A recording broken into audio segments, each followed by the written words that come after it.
জায়গা বিশেষে আমরা বিভিন্ন রীতিনীতি মেনে চললেও কিছু কিছু রীতিনীতি বোধহয় সারা পৃথিবী জুড়েই একই থাকে। তো আজকে একটা স্পেশাল দিন। তো কী উপলক্ষে আমরা সবাই যে একজোট হয়েছি, এই যে আমাদের পুচকে কিয়ান বুড়ো, ওর আজকে জন্মদিন। আর এখানে আমরা আজকে পেয়ে গেছি ম্যাঙ্গো ফ্লেভারের কেক, যেটা একটা মানে ভীষণই ভালো খেতে। এখানকার যতগুলো কেক শপ রয়েছে তার মধ্যে এই কেকটা মোটামুটি সবারই ফেভারিট। চকলেট কেকটা অবশ্যই বাচ্চাদের একটু বেশি ভালো লাগে, তবে আমাদেরও এই ম্যাঙ্গো কেকটা এখন ভালো লাগার তালিকায় অন্তর্ভুক্ত হয়েছে।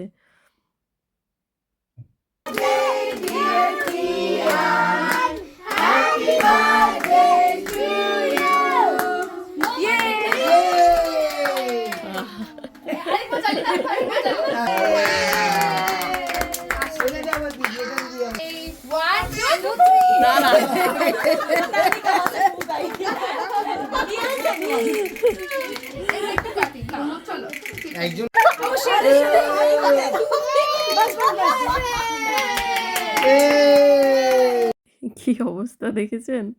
জন্মদিনের কেকের থেকেও বেশি ইন্টারেস্ট হচ্ছে মোমবাতিটা কে ব্লো করবে। মানে যার জন্মদিন সে বাড়ি, বাকি যে যার মতো ব্লো করে নিভিয়ে দিচ্ছে। আর এই যে কেক কাটিংয়ের সময় ওখানে ভিড়টা কেমন জমায়েত হয়েছে দেখেছেন তো?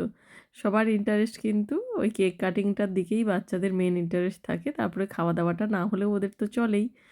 তো আমাদের মোটামুটি কেক কাটিংয়ের পরে কেক খাওয়া দাওয়ার যে পর্ব সেটা চলছে। আর এই যে ওয়ালের ডেকোরেশনটা কিন্তু এটা আমরা নিজেরাই করেছি। কেমন হয়েছে ডেকোরেশনটা?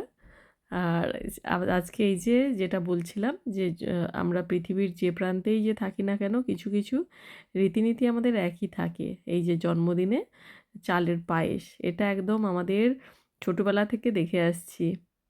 তখন তো এত কেক কাটিংয়ের রমরমা ছিল না, একটুখানি পায়েস অবশ্যই করতে হবে। তো এখনও কিন্তু সেই নিয়মটা ঠিক থেকেই গেছে যে পায়েস করতে হবে। তবে একটা নিয়ম যেটা আমি মানে সবার কাছে এই যে আমরা একজোট হওয়ার পরে জানতে পারলাম যে জন্মদিনে অনেকে মাংস করে না, মানে মাংস খায় না। তো ওই জন্য মাংসটাও করে না। আবার অনেকে আছে মাছ মাংস দুটোই করে না। আজকে আমাদের এখানে ভেজ রয়েছে, যেমন এই যে রয়েছে একটা ভেজ মাঞ্চুরিয়ান, রয়েছে ভেজ পকোড়া, তার সঙ্গে রয়েছে ভেজ নুডলস, আর তার সঙ্গে আবার ওদিকে রয়েছে ফ্রাইড রাইস আর একটা চিলি ফিশ। কিন্তু ওই যে বললাম অনেকের শুনছি যে বিয়েতেও নাকি মানে বেশ একটা মজার ঘটনা যে ওদের লাভ ম্যারেজ ছিল।